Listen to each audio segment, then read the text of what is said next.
여러분들은 교회를 움직이는 원동력이 무엇이라고 생각하십니까? 교회를 움직이는 원동력. 교회를 교회답게 하고 그리스도인을 그리스도인답게 하는 것. 그것은 바로 그리스도의 사랑입니다.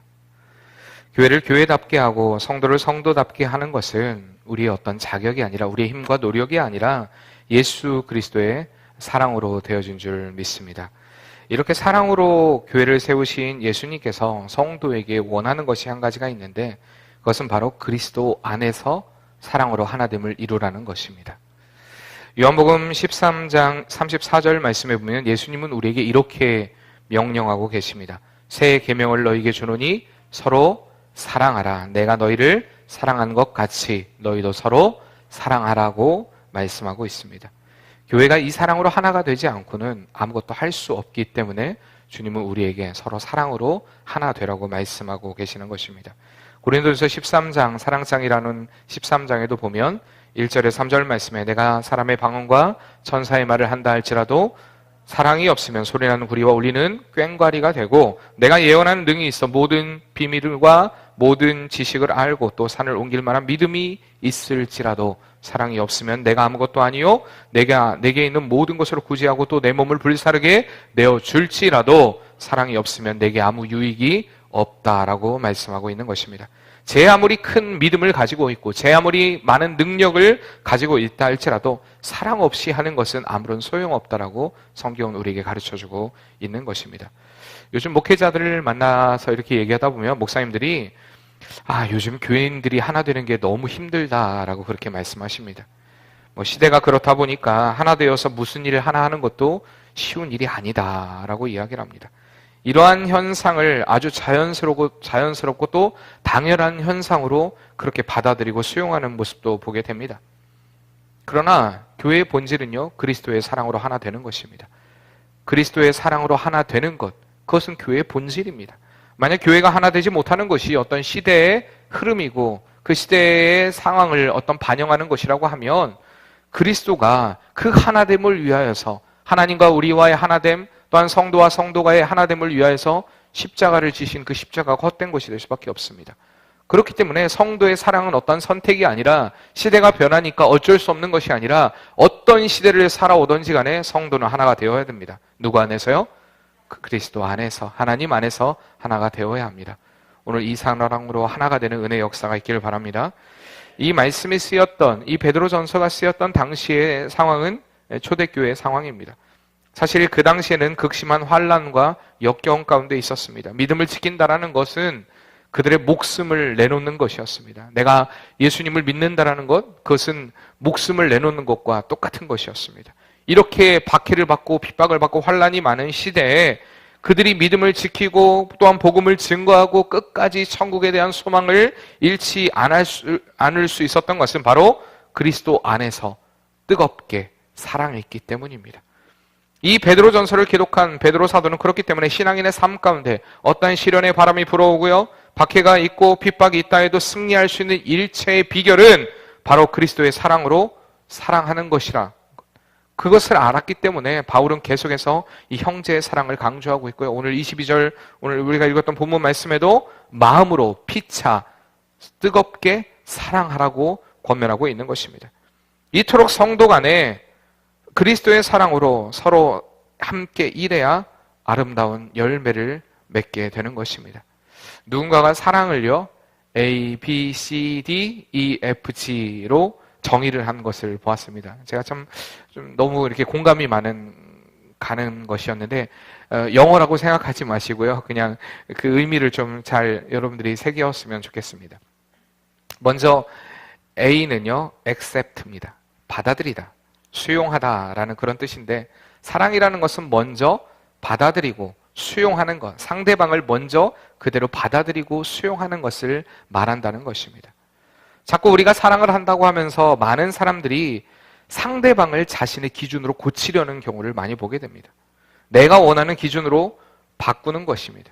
그렇게 바꾸기를 원합니다. 그러나 사랑이라고 하는 것은 바꾸는 것이 아니라 받아들이는 것입니다. 사랑은 뭐라고요? 받아들이는 것입니다. 그대로를 받아들이는 것. 그것이 진짜 사랑입니다. 부부간에도 자꾸 고치려고 하는 것이 아니라 받아들여야 됩니다. 인정해야 합니다. 자녀들도 마찬가지입니다.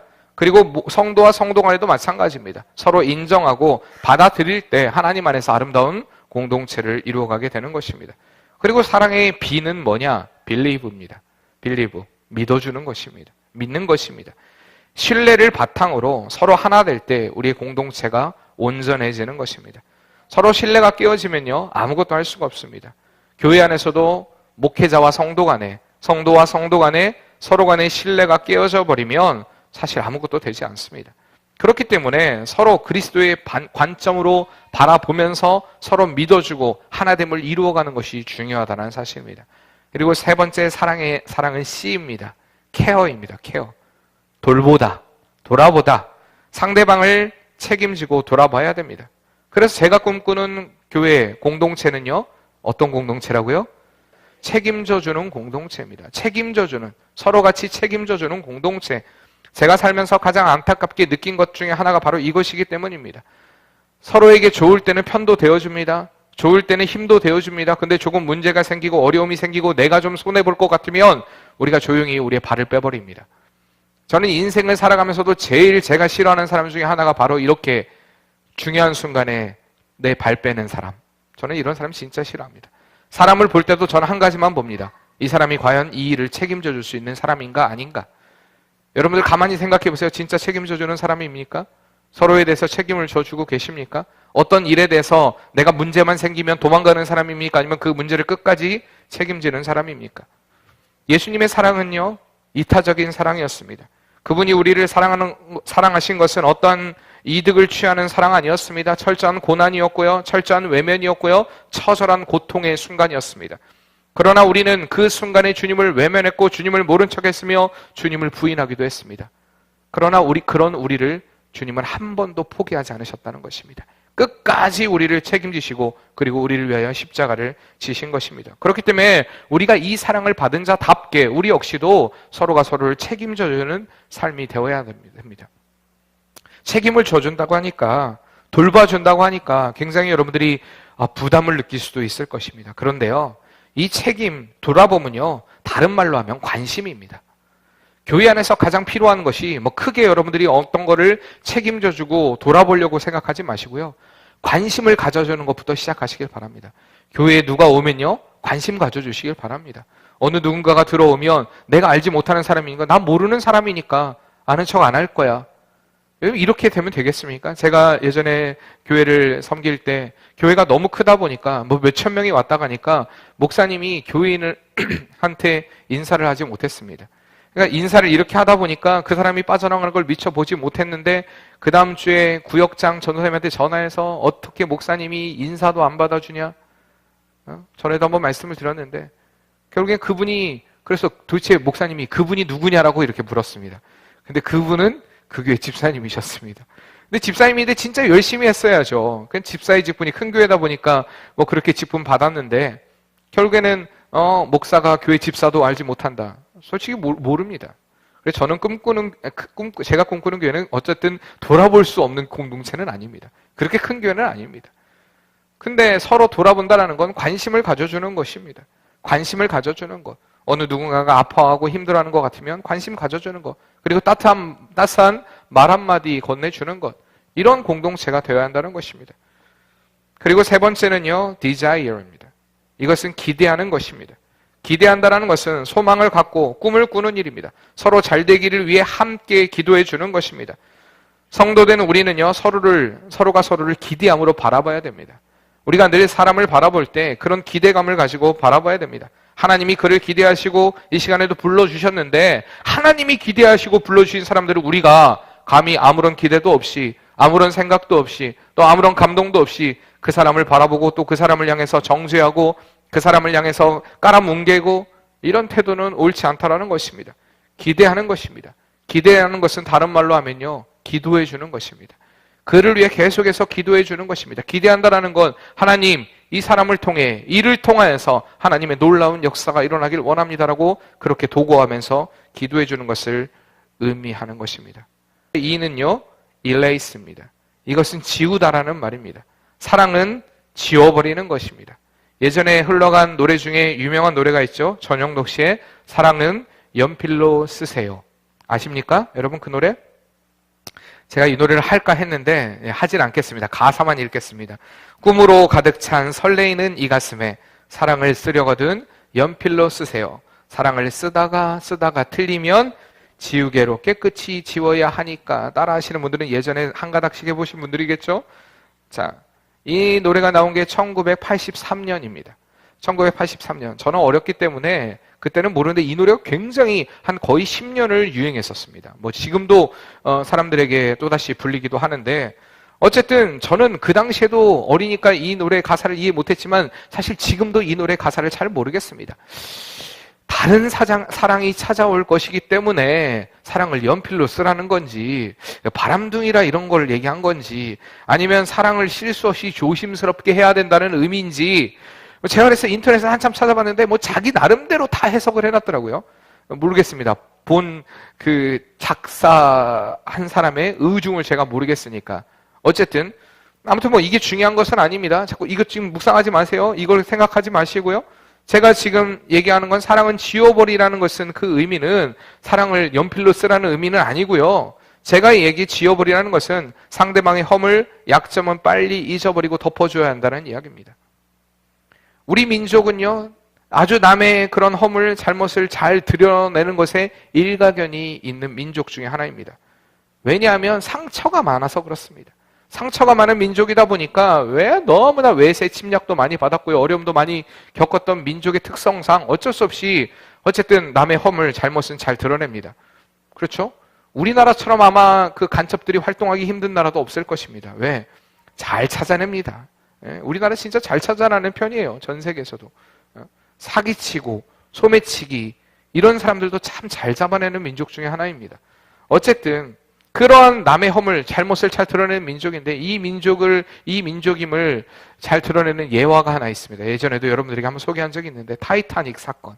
미국 사람이 타이타닉이 침몰하자 미 합중국 만세! 하고 바다에 뛰어듭니다. 옆에 있던 영국 사람이 그 모습을 바라보면서 잉글랜드 만세! 하면서 뛰어듭니다. 왜? 어차피 자기도 죽을 거니까. 그 모습을 지켜보던 대한민국 사람이 어떻게 했습니까? 어떻게 했을까요? 옆에 있던 일본 사람을 바닷물에 빠뜨리면서 대한민국 만세! 하고 죽었다라고 이야기합니다. 이게 되게 웃긴 얘기죠. 우리나라 민족들은요, 남의 허물, 남의 잘못, 또 남에게 핑계대는 거 참 잘하는 그런 민족 중에 하나입니다. 제가 너무 비약하는 건 아니고요. 좋은 것도 많은데 이런 점이 좀 우리의 약점이라는 것입니다. 우스운 이야기 같지만 우리 민족은요, 정말 남의 허물, 잘못을 잘 못 덮어줍니다. 워낙 다른 사람들과의 관계도 돈독하다 보니까 웬만큼 조금 같이 지내다 보면 상대방의 약점, 허물은 너무 잘 알게 됩니다. 사실 오랜 시간 같이 보내다 보면 한두 개의 약점, 허물을 모르겠습니까? 그런데 평소에 좋을 때는 너무 좋습니다. 근데 이 좋을 때가 한번 틀어지고 싸움이 시작되면요, 들추지 말아야 될 상처, 아픔들, 그리고 그의 허물들을, 약점들을 드러내기 시작하는, 그러면서 싸움이 커지는 그런 모습을 참 많이 보게 됩니다. 그러한 사랑하는 성도님들, 자꾸 들추어내는 건 그건 사랑 아닙니다. 그렇다고 해서 그 사람의 죄를 덮어주는 것, 무작정 덮어주는 것, 그것이 사랑이다? 절대 이것을 얘기하는 것이 아닙니다. 이것을 자꾸 죄와 결부시켜서 여러분 생각하지 마시길 바랍니다. 죄는요, 하나님 앞에서 드러나야 합니다. 뭐 그렇다고 해서 우리가 그 사람의 죄를 다 까발리라는 얘기는 아닙니다. 어쨌든 죄의 문제가 아니라 그 사람의 약점, 허물들을 잘 덮어줄 수 있어야 한다는 것입니다. 그리고 사랑의 F는요, forgive입니다. 바로 용서하는 것입니다. 과거의 실수와 잘못을 용서하고 용납해주는 것이 바로 사랑이라는 것입니다. 이러한 용서에는 아무런 조건이 없어야 됩니다. 왜냐하면 예수님이 우리를 그렇게 조건 없이 용서해 주셨기 때문입니다. 마태복음 6장 14절에서 15절에 보면 우리가 용서해야 될 이유가 분명히 나와 있는데, 너희가 사람의 잘못을 용서하면 너희 하늘 아버지께서도 너희의 잘못을 용서하시려니와 너희가 사람의 잘못을 용서하지 아니하면 너희 아버지께서 너희 잘못을 용서하지 아니하시리라고 말씀하십니다. 그렇기 때문에 우리는 용서의 삶을 살아야 됩니다. 왜? 용서받은 자는요, 용서의 삶을 살아갈 수 있게 되어 있습니다. 정말 우리가 그 십자가로 인하여서 용서받은 자라는 사실을 깨닫고 그리스도 예수 안에서 우리가 온전히 그리스도와 합한 자가 되었다면 우리도 역시 용서의 삶을 살아갈 수 있는 것입니다. 그리고 마지막으로 사랑의 G는요, 기브입니다. 주는 것입니다. 물론 사랑은요, 주고받는 사랑이 되어야 합니다. 일방적으로만 줄 수는 없습니다. 그러나 진정한 사랑의 기쁨은 주는 사랑에서 시작됩니다. 예수님께서 우리를 사랑하실 때 그 사랑은요, 물론 사랑이 주고받는 사랑이 되어야 되지만 한없이 하나님의 사랑은 우리에게 퍼주는 사랑이셨습니다. 그렇기 때문에 우리 역시도 주는 사랑을 베풀어야 한다는 것입니다. 이렇듯 사랑이라는 것은 철저하게 나를 버리는 이타적인 삶을 살 때 가능한 것입니다. 나보다 먼저 그를 생각해주고 세워주는 삶을 살 때 우리 안에 그 안에 행복이 있게 되는 것입니다. 우리가 이렇게 사랑의 삶을 살게 되면요, 첫째로 모든 환난과 고통을 이기게 됩니다. 사랑이라고 하는 것, 자꾸 사랑을 우리 인간적인 개념, 우리가 생각하는 어떤 육신적인 사랑을 생각하는 경우가 많이 있는데 사실 사랑은 하나님께 속한 것입니다. 가장 아름답고 고귀하고 고상하며 가장 복되고 가장 힘 있는 것이 바로 하나님 안에서의 사랑입니다.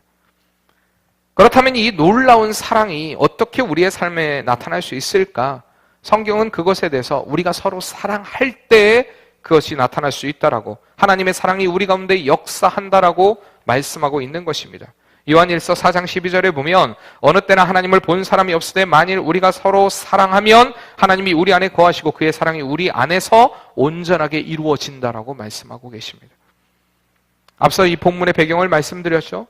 베드로가 이 베드로 전서를 쓸 당시에 많은 그리스도인들은요, 핍박과 어려움 가운데, 박해 가운데 있었습니다. 그들의 삶은 늘 죽음의 공포 가운데 있어야 됐고 두려움에 떨어야 했습니다. 이러한 어려움 가운데, 이러한 곤고한 중에 같이 믿음을 지키는 성도들이 하나님의 사랑으로 하나 되어 살아갈 때 그 안에서 서로 하나님의 사랑을 확증하게 되고 그 안에서 서로 힘과 용기를 분명히 얻게 되었을 것입니다. 그렇기 때문에 이 베드로는 그리스도 안에서의 사랑을 이야기하는 것입니다. 하나님 안에서 서로 사랑하라고, 형제간에 서로 사랑하라고 이야기하고 있는 것입니다. 따사로운 햇살이 우리 만물에게 비출 때 그 만물이 자라고 소생하게 되듯이, 그리고 겨울의 모진 강풍도 견디고 이겨낼 수 있게 되듯이 사랑이라는 것은 이러한 태양과 같다는 것입니다.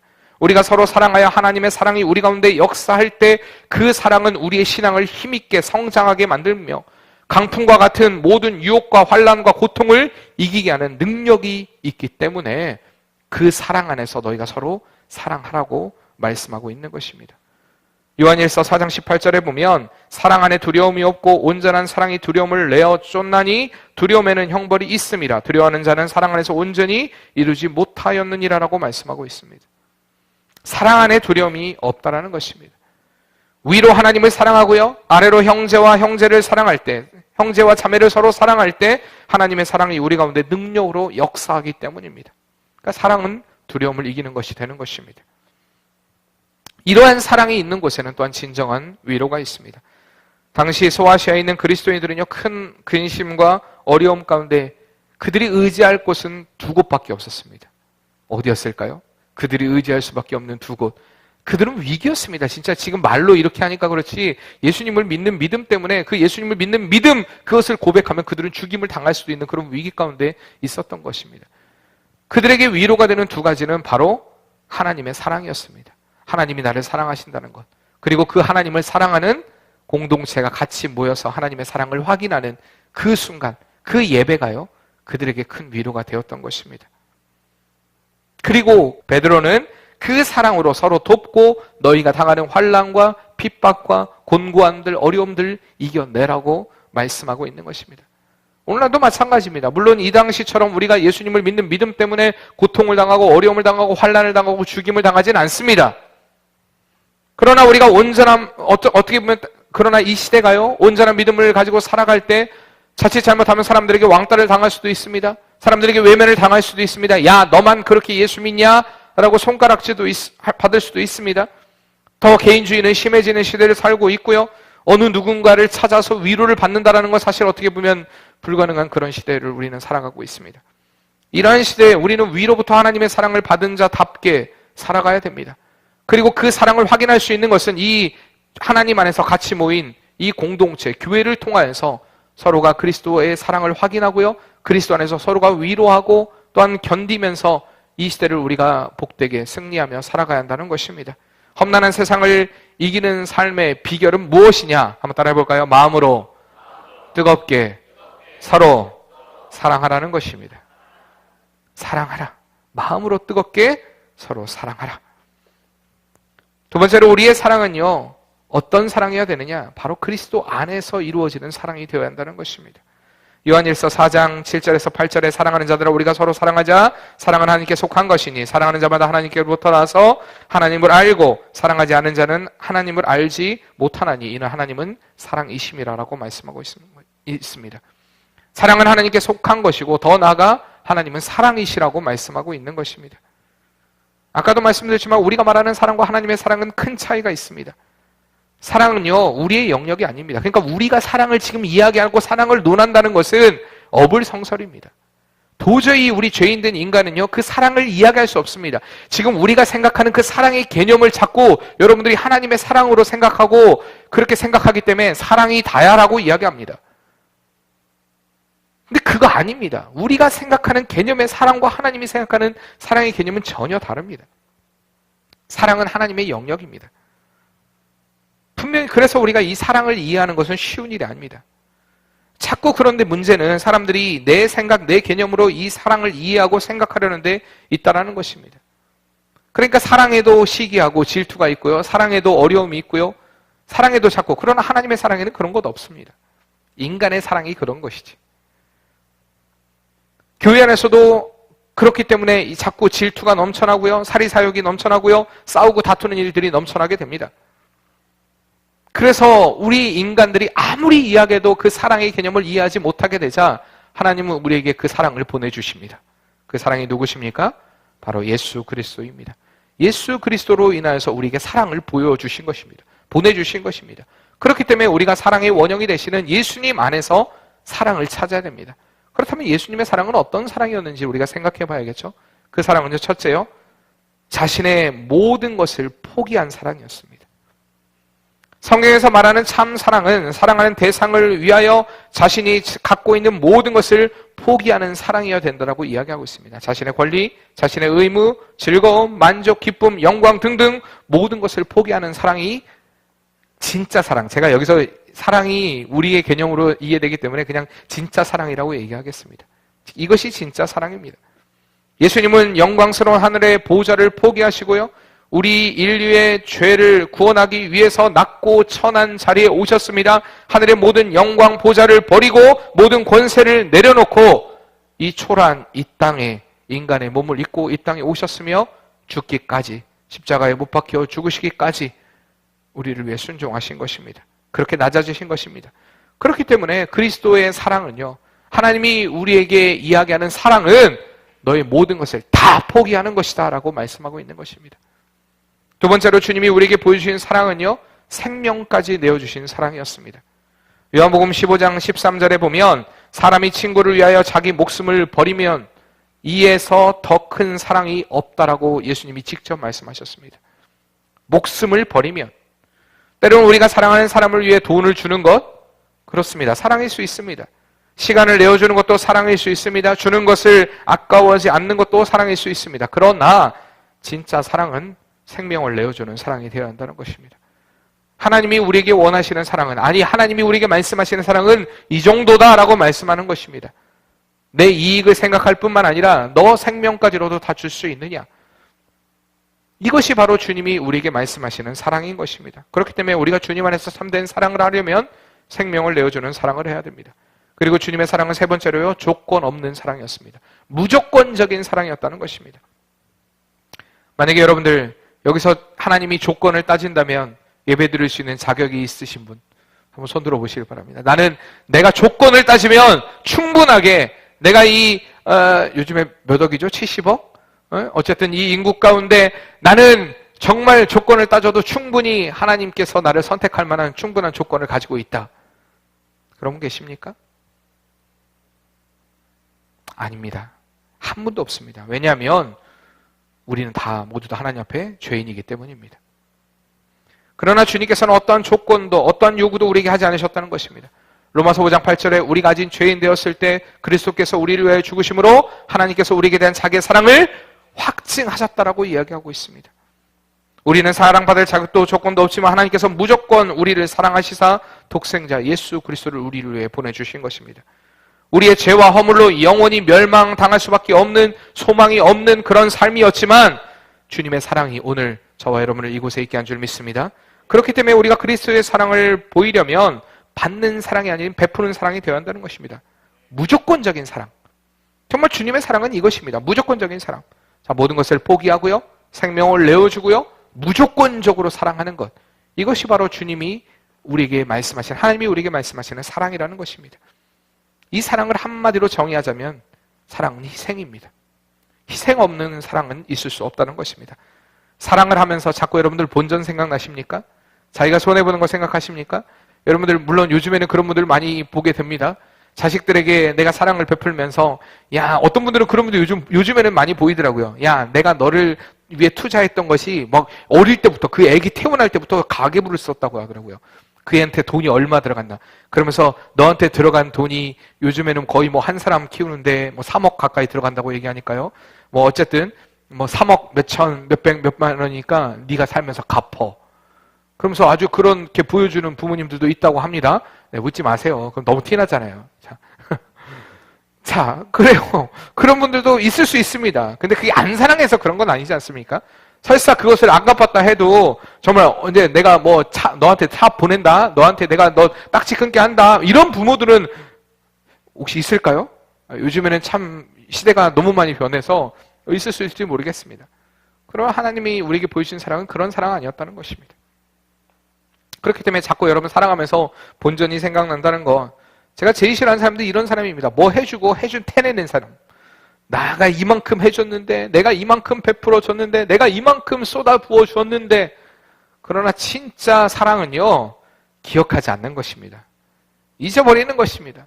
여러분들이 누군가에게 무언가를 줬는데, 만약에 우리 이순영 원사님이 김태숙 원사님에게 무언가를 줬어요. 뿡. 내가 이만큼 줬는데 나한테 이것도 안 해줘 라고 생각이 들 것 같으면 아예 해주지 마세요. 안 해주는 게 낫습니다.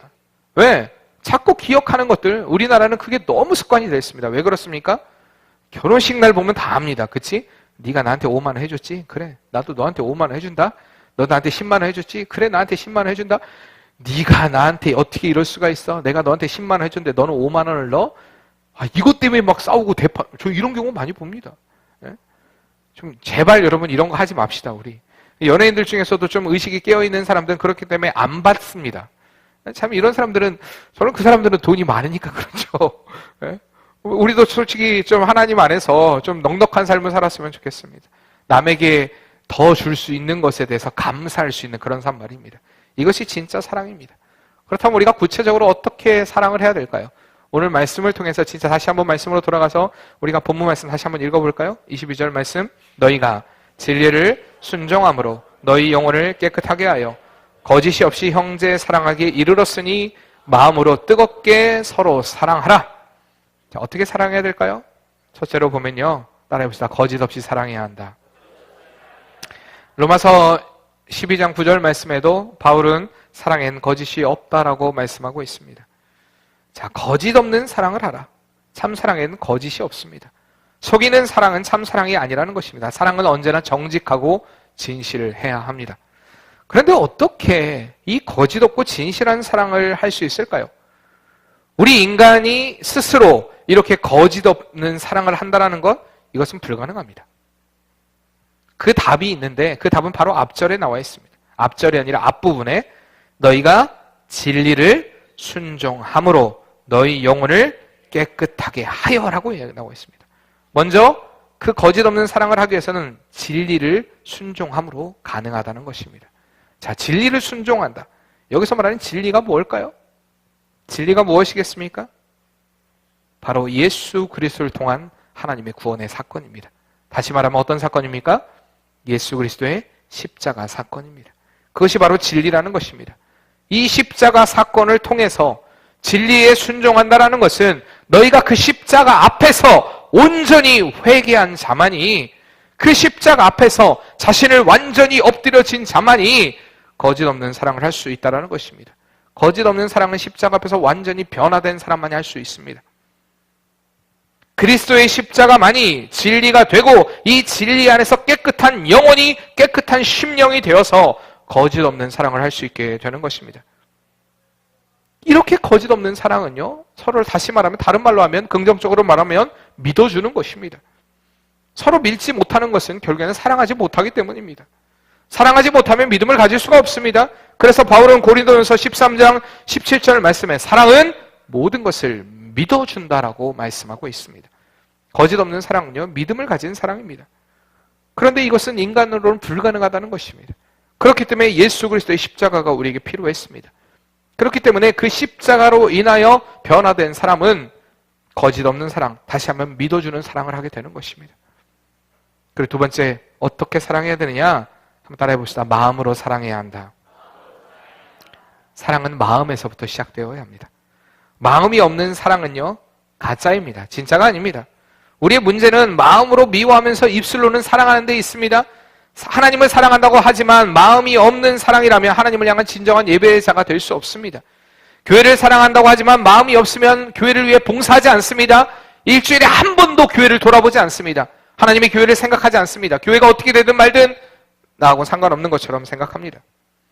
성도를 사랑한다고 하지만 마음이 없으면 어떻게 할까요? 그를 위해 기도하지 않습니다. 그를 위해 절대 기도하지 않습니다. 여러분 진짜 성도를 위해 기도하고 계십니까? 그렇다면 내 마음에 그리스도의 사랑이 남아있다는 것입니다. 그런데 하나님은 우리의 행동이 아니라 우리의 마음을 먼저 살피신다라고 말씀하십니다. 너의 중심이 나를 향해 있느냐? 하나님이 보시는 것은 바로 이것입니다. 하나님의 관심은 여기에 있습니다. 마음을 다하는 사랑, 마음을 다하는 예배, 또한 마음을 다해서 서로가 서로를 위해 기도해 주는 것. 우리 한번 옆에 분들하고 인사해 볼까요? 마음을 담아서 한번 그분에게 인사해 보시길 바랍니다. 사랑합니다. 사랑합니다.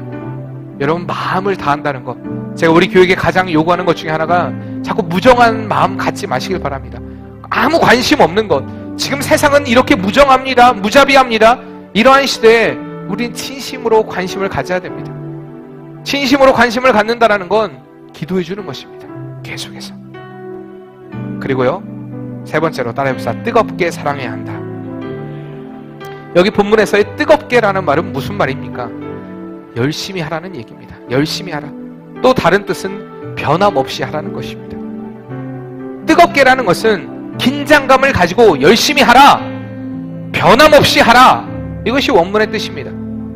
예수님께서, 하나님께서 요한계시록 말씀에 7교회를 향해 칭찬과 책망의 말씀들을 들려주십니다. 그 중에 3장에 보면 한 교회를 선택하시는데 책망을 듣게 됩니다. 그 교회 이름이 뭐냐? 라오디게아 교회입니다.